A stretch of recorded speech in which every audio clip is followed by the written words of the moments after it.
Hello and welcome to your FB4 Daily for Tuesday night. It's the night before the Merseyside Derby, so myself and Karl Coppack have come along to have a look at this game. I'm going to say in depth, but it usually ends up being random questions about crisps. So, look, let's see how we get on. Here we go.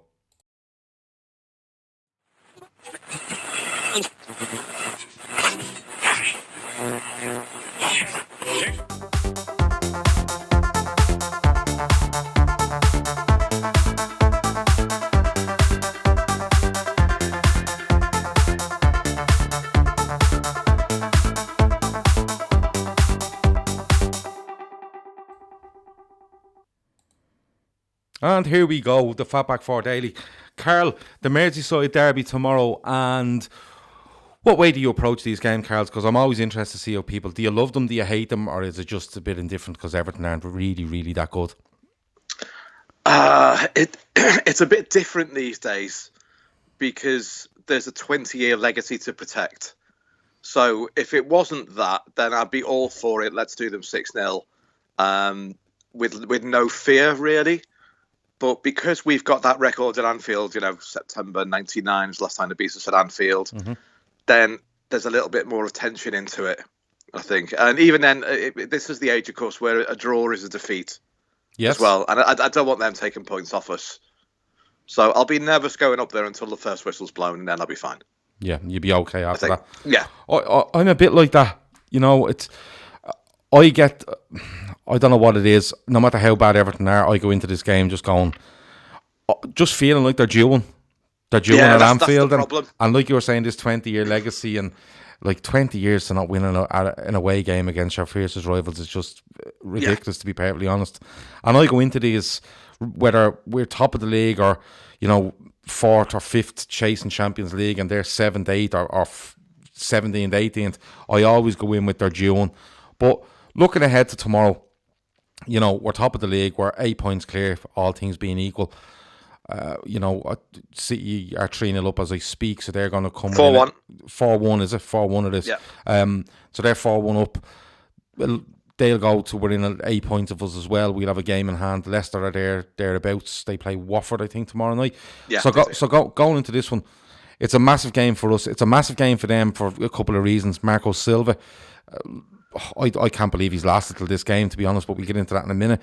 Their position in the league with regards to not being very good and having a fixture list that looks horrendous between now and Christmas, and also the chance to get something at Anfield and lay claim to we done our bit to stop Liverpool winning a title.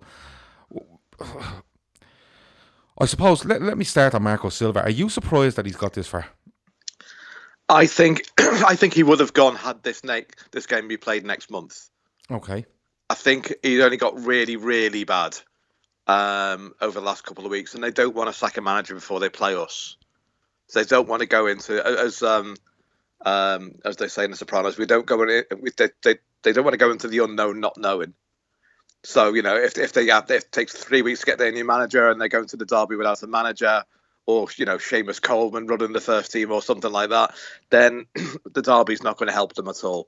They did that with David Unsworth, didn't work.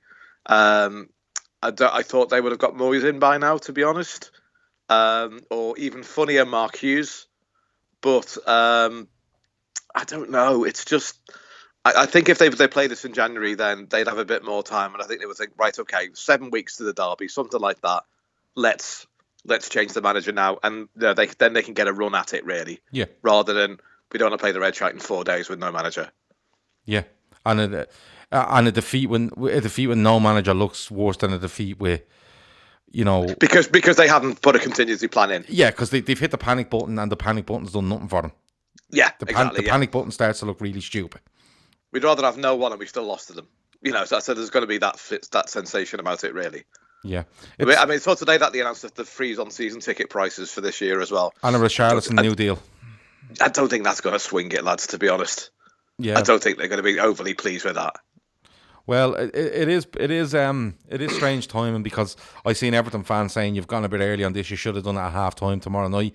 With regards to Richarlison, like the season ticket stuff, if you lose tomorrow night, announce it Thursday morning.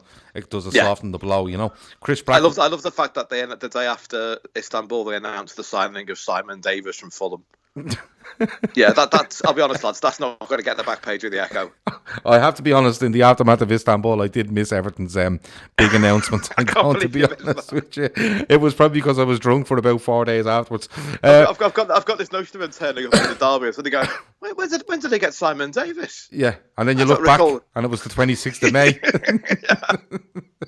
Yeah, where were you when Simon Davis scored or signed for Everton? Yeah, I was in a gutter somewhere, to be honest. I was hanging onto a lamppost somewhere. Yeah, in the middle of a forest. Chris Brack reckons 3-1 tomorrow. Origi with the last goal. North Red says they will do their usual. They will kick all around them.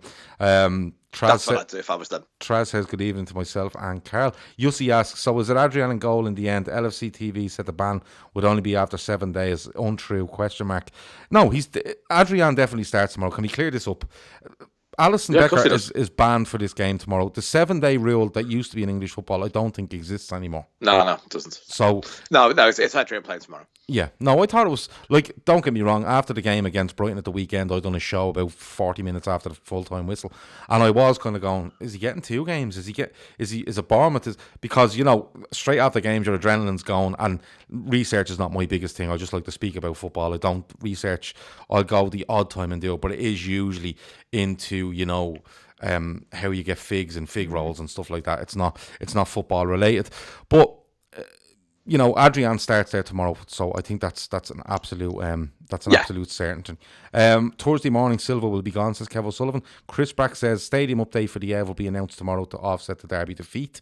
Exactly, that's what's going to do. Yeah, they're just going to announce that they've worked out a way to get the water out of the Mersey so they can put the stadium in. Megan McCallion says, good evening, Gav. Will be a tough one tomorrow, but I expect the Reds to keep marching on. 2-0 to the Reds. Mane and Origi with the goals. Origi's getting a couple of mentions there. So look, how do we approach this one, Karl? We have to make a change in goal. That's absolutely nailed on. Matip is still out, so Lovren will continue to deputise there. Fabinho obviously is out until the new year, so I suppose the big talk for me, I suppose, is what way does he look at midfield? And I heard a stat today that Liverpool have never played our own front three against Everton. I don't know how true that is. Yeah, I suppose they haven't. No, because obviously, no, I don't know. They have. No, I can't. I'm thinking back. I heard it on Across the Park podcast, which is a podcast. If people don't know, it's 3 Liverpool lads and 3 Everton lads. They do a show every week, and it's brilliant. It's really good. It's really good because they have little digs at each other, but they're really honest about each other's sides and their own sides. If you don't listen, go to Across the Park podcast and listen to it. They're available everywhere.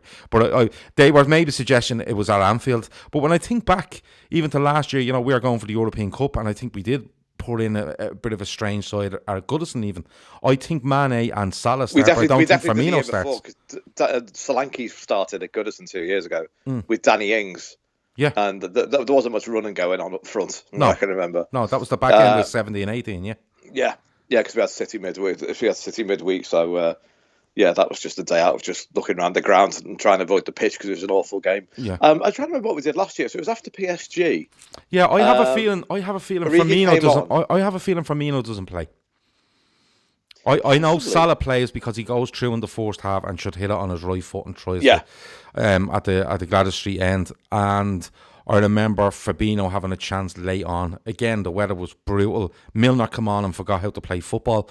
But I'm nearly sure Firmino didn't play that game. It might have been in the run-up. Didn't he have an injury towards the end of that season, last season as well, where he was in and out? Because there was doubts even up until the European Cup final whether he'd make it and how fit he would be.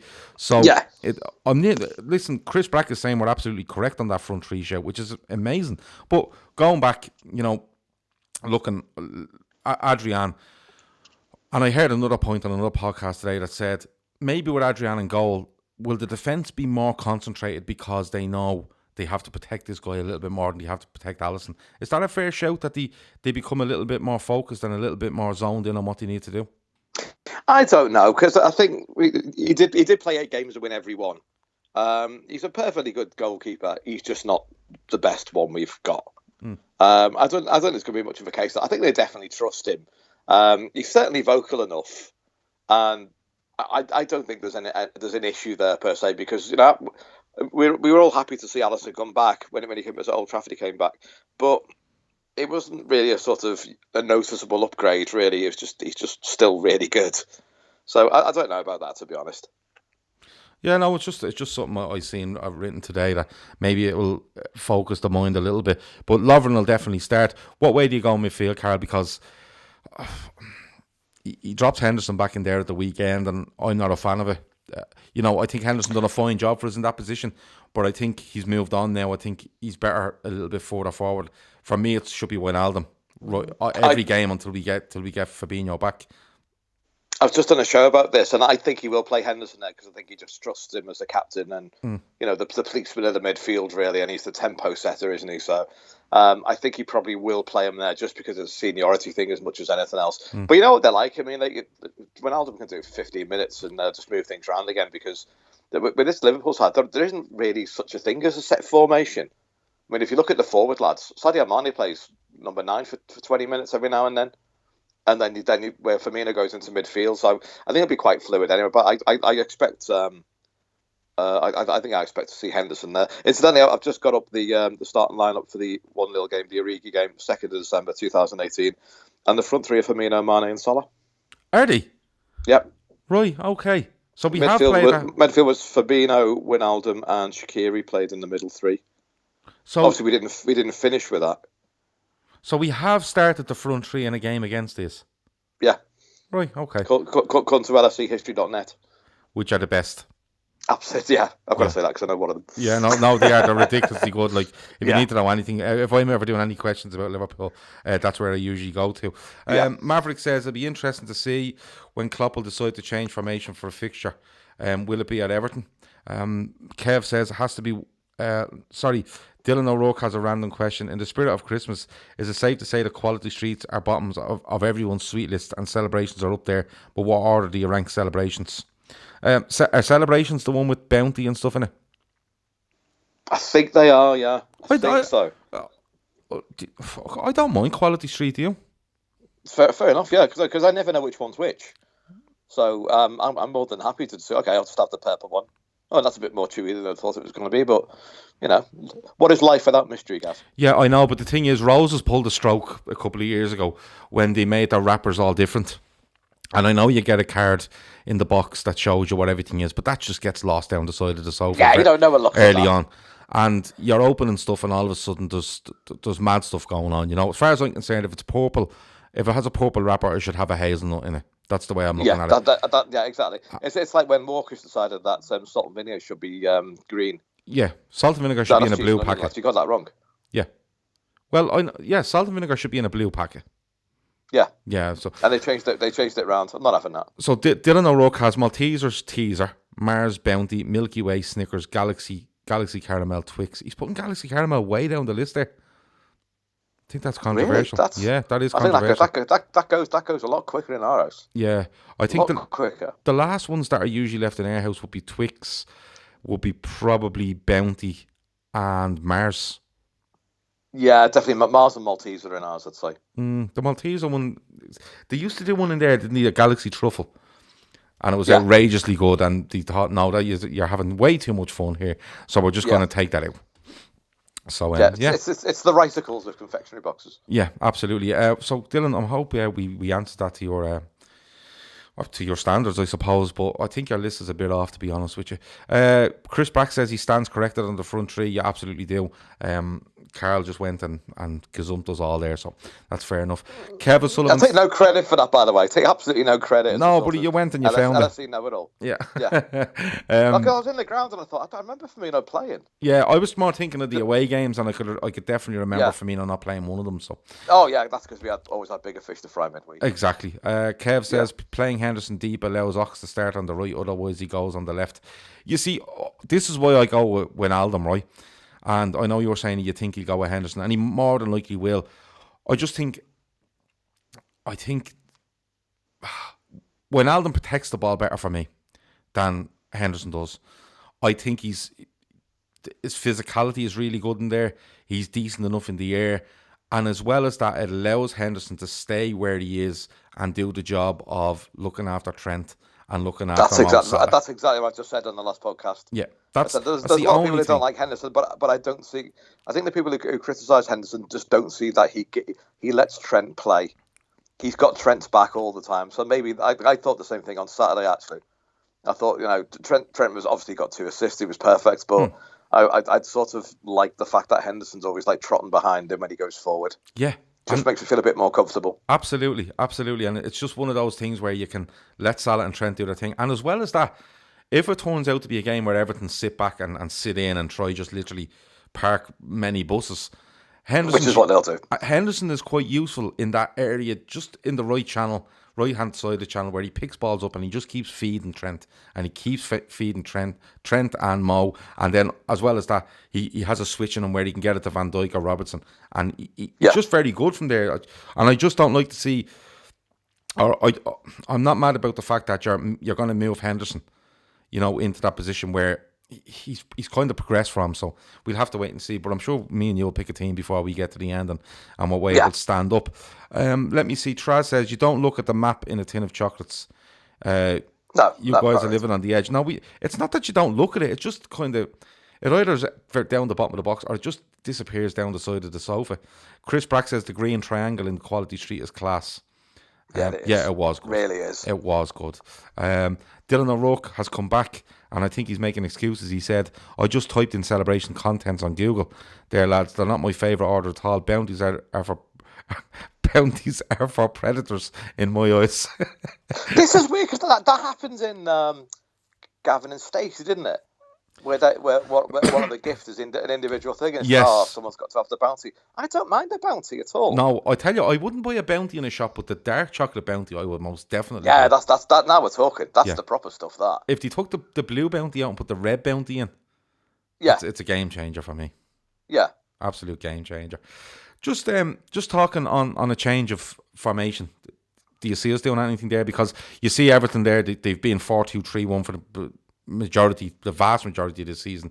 He went to what looked like a 5-4-1 at the weekend. Yeah. I again on Across the Park podcast. Geez, that's harder to say than you think. Well, just for me anyway. But what they were saying there was it was like a 5-4-1, but when they had the ball, they were trying to turn it into a 3-4-3. Exactly. Yeah, that's what they tried to do. Yeah. Is it?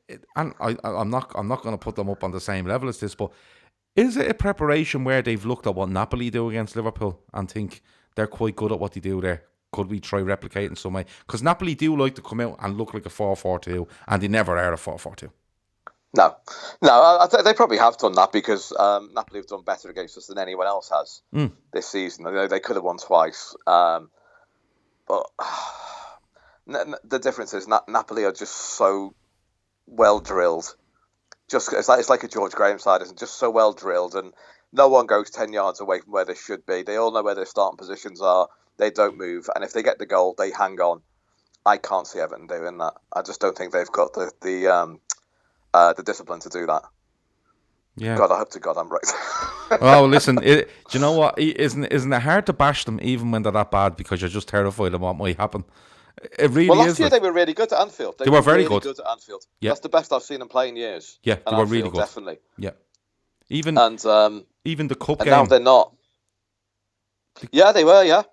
Stigerson scored, didn't he? Yeah. But they weren't great that night, but they scored. But in the game last year, they were much better. Much better. Up, yeah. They played good football. Hence the blue smoke bomb on the pitch. Just as the ball went in here. I seen a video yesterday. The one with the lad obviously has like the I've seen that the selfie stick and he's holding the phone. And he's holding the phone and you hear obviously you can nearly see the free kick in your head because you can hear and it goes up in the air and the Everton fan throws the flare and next of all the place goes mad. And the old lad beside him says, "Oh my God!" Yeah, it was unbelievable. Can I tell you something really weird that happened before that? As Alisson pushed the ball out towards Trent, I had a little thought in my head this is going to be someone's derby, and I said to myself, this could be the Joe Gomez derby, right? Really, honestly, when the ball was in the air, just someone unusual. When you get every now and then, you get a little thing. Before the Brighton game, as we walked to the ground, I said to my mate, I've got a feeling this is going to be unusual hat-trick day. Right. And I was nearly right on that as well. I mean, I'm never ever right about anything else ever. But I'll hold on to these things when they're nearly true. Yeah, I did when the ball was in midair. I thought maybe this is going to be the Joe Gomez derby or something equally unlikely. And it was so unlikely that I didn't even consider the word Divock. No. Ever. I hadn't thought about it. And when the ball goes up in the air, and then Jordan Pickford decides to grab the ball from going into the cop and throw it back into the 6-yard box, it was unbelievable. I still don't know what he's doing. He still doesn't know what he's doing. It's absolutely ridiculous. No. PW says, I got given a bag of bean boozled last Christmas. It's a mix of nice and horrible flavour jelly beans. You learned that all chocolates are incredible when you eat a vomit flavoured jelly bean. Jesus, that sounds bad. That sounds bad. Adam Petruccione says, if Salah can't get a hat-trick against Yerry Mina, then you know there's something wrong with him. We should dominate the midfield, says Chris, as they have no Delph or Gomez. Midfield three of David, Sigurdsson, Iwobi leaves them too open. Davis is so bad at the weekend. And he was at fault for giving the ball away when he, at the last minute of injury time, just clip it down into the corner, do anything along you want, but it just don't do what you done. Well, do you know that wasn't Napoli. No, but you see Napoli. I wouldn't want to say what would happen to him if a Napoli player did that in the last minute of injury time when they're 1-1. Yeah, unbelievable, absolutely unbelievable. Yeah. Norchel said he was at that game last season. It was brilliant. The crack after it in the bars was unbelievable. I'd say it was. I'd absolutely say it was. I love the fact that people left it 0-0. Oh yeah, because listen, and do you know what? I'd say there was loads of the Kremlin left. I'd say there was people standing, at the top of the steps before you go back down under the stand in the centenary, or even in the Cop main stand, Anfield, and they're probably standing there beside the steward, and Van Dijk takes a swing at that, and they go, for fuck's sake, and walk out. Turn that back, and I'd say there was loads of people that were about 7 steps down, and then the place erupted, and they went, what has gone on? There had to be loads of people like that. There had to be. Because you see it in grounds all over the country. When there's something last minute, you'll see people hanging around exits. And even in a lot of these stands, obviously, you go down the steps after you go up. So when you see that ball going in the air, next thing you go, that's the end of that. Like, I'm out of here. Get to the gate. And the place erupts. Unbelievable. JJ asks, digestives or hobnobs? Digestives or hobnobs? I don't mind a digestive. I know that's a very, very solid choice, a very Middle England choice, but I don't mind a digestive actually. But to quote with another night, a hobnob does have some character to it. Yeah, I think I go with digestives. And I know, it's solid, isn't it? You know what you're getting. It's solid, and listen, if you manage to swing a digestives with a little bit of chocolate on it, exactly. Chocolate digestives, you're flying. The hobnob's a great biscuit, but I think I'd still go for still think I'd go for digestives. Chris Brack says it's a bit flaky in it. The hobnob, it's a little bit flaky. Yeah, and it can be excruciating trying to get it back out of your teeth. To be honest with you, that's the thing. Where the digestive just goes in and pisses off, basically, when you want it to. Both their fullbacks were too easy to get behind, says Chris Brack. Deeps says, has Mo's ankle recovered? Seems to be struggling, lacking sharpness. Does this come across with Salah? Because if Salah hadn't have played against Brighton, I would have said they're resting him for Everton. But there's no way he plays Brighton and doesn't play Everton, is there? He wasn't happy when he went off on Saturday. He had a little bit of a titty lip about him. Yeah. Which I think was about, and my mate said he think was that an attitude thing, and I think it's frustration because he didn't have a brilliant game. I think he plays in the derby. I think there's no way they're going to. If they rest him, they'll rest him for Bournemouth. Yeah, I can't see him missing the derby because it's his favourite game, isn't it? I'm wondering if it's this sort of injury, because I have heard that I've read somewhere that they're actually having to drain his ankle of some sort of fluid after most games. I'm wondering, is it one of these that it's workable as he's playing, that kind of way. Yeah. And it'll get better as it goes along. But I remember Gerrard said a while ago, actually, said that every single player you see on a pitch is injured to some degree. Yeah. They've all got aches and pains. It's just how, I mean, Robertson's been injured for a year now, so, but we just can't drop him. Yeah. So I think he starts. I can't see him. There's no way he's going to say, okay, we're going to play him for Brighton, but we're not putting you in for the derby. You do it the other way around, don't you? Yeah, I can't see it. If he'd arrested on Brighton, I would have thought, yeah, great, or I would have thought he was more of a doubt for tomorrow if he was rested for Brighton and thought, it's only 3 days later, 3-4 days later. Where I'm playing against Brighton, he comes off. I think it is a bit of frustration. He's probably not at 100. Like you said, most players on pitches are probably playing at 90 to 95%. They're never at 100, where he's probably at 80 to 85% at the moment. But hopefully it's a workable injury where he builds up that stamina again, he builds up that sharpness, and it's not something that he's afraid is going to, go at any second. It's just something that you have to work for. Adam Petruccione says, Grizz says we're in for Timo Werner. Should I order my kit now? Absolutely not. Absolutely not. Will we buy in January? Asked Not Red. If we were just put a figure on it, I think we'll sign one in January. What do you reckon, Karl? I think we'll buy someone who is just outside the squad, who might come and help out later in the month, later in the season. Okay. I don't think we'll buy a starter. Okay. Although if Lewandowski wants to come over, then I'm more than happy with it. Jadon Sancho's getting a lot of press at the moment. Loads. Loads. What do you make of him? I mean, he's quality. Of course he is. It's one of those things that, who'd you drop? That's always my worry about these things. That does be my worry as well. But having said that, the only argument you get thrown at Liverpool is, right, when it comes up with Man City and stuff is, they only have the front three. Look at City's squad, City this, City that, right? So you have to sometimes go, all right, we're going to have to spend 70, 80 million here or whatever it is. Yeah. And you're going to have to say to the 4 lads there, plus Divock Origi and Brewster if he's not loaned out, listen, we are the biggest squad, or we are the biggest team in Europe at the moment. We're the best team in the world. So if you want to get into this, I've 3 spots and there's 5/60s. Go and make that spot your own. You're going to play. Yeah, exactly. And listen, I'm not saying for 1 second, is that the end of Mane or Salah or Firmino? Them 3 have the spots. It's up to you to get it off them. But having said that, if Salah has that sort of injury, I'd be way more confident if we had, not saying Jadon Sancho because I think he's a bit overrated, I'm going to put it out there. But if you had somebody like, say for argument's sake, like you said there, Lewandowski, and, who came in, we spent big money and went, we're bringing him in because we feel he can do A, B and C for us, and Firmino's going to drop left or Mane's going to drop right, that's what it's all about. You have to have it. It's... Yeah, there's a similar thing at City last year when Sterling was injured, everyone was going berserk, and I said on Twitter, they're going to have to make do with poor little Riyad Mahrez now for 65 million quid on this. Exactly. That's okay. Yeah.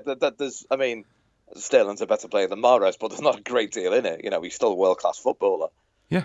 So I mean, I always go back to the time when you'd always see Ben Woodburn trot out to warm up in the subs and think he's getting on today, isn't he? Because we've literally got no one else to play. Yeah. That's it. Like that's the thing, and you don't actually hear now. Look, money is a massive factor, but you don't hear the likes of Riyad Mahrez, or pick another player at City that doesn't get a hell of it, Gabriel Jesus, or you don't hear these players give out because they're not getting game time because they're looking going, I'm earning a hell of a lot of money. I'm in a team that's going to compete for trophies season on season on season, and just I'll put it to you this way. I'll get 1 game in 3. Yeah, 1 game in 3. I'll get. Like, let's be honest, if Riyad Mahrez went to probably 18 of the 19 other Premier League teams, if he left City, he'd play every week. If he went away to Germany, if he went to Italy, Spain, he'd probably play in 17, 18 of the teams in all of them leagues. Yeah. That kind of way. So he's probably looking at it going, I could go and play a lot of football, but I won't earn as much and I won't win as much. And at the end of the day, you can have as much money as you want, but you want to put the medals on the table, don't you? Exactly, yeah. Exactly. So, you want a legacy. Yeah, absolutely. Kev says the fee Fjordhoft is quoting for Jadon Sancho is ridiculous.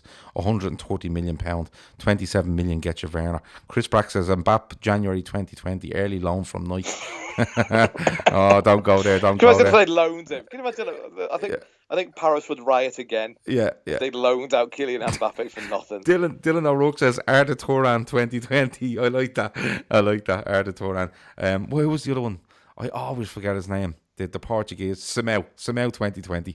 We are signing Simão every year for about 8 years. It was brilliant. Yeah. Maverick says, if we buy in January, it'll be a squad filler. I would take Jadon Sancho and rotate him through the front 3, give each one a game in rotation to fit in Sancho. Yeah. But that's what you want. That's absolutely what you want. Sense. And if Sancho comes in and goes on a run, it's his short. And he's flying. And you say to, if it's a Salah, listen, you're not 100%, so I'm going to let him run at this. And when we get in February, March, you come back in and you're flying.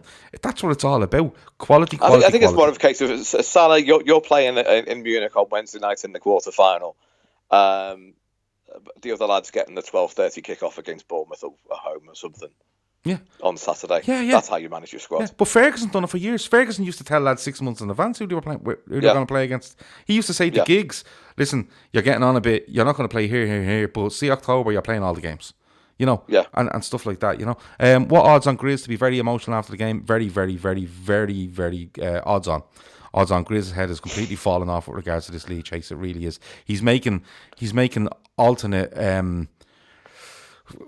suppose we're organising to go to Liverpool in the last day of the season, and he is making 2 or 3 different plans depending on the outcome of the league. So there you go.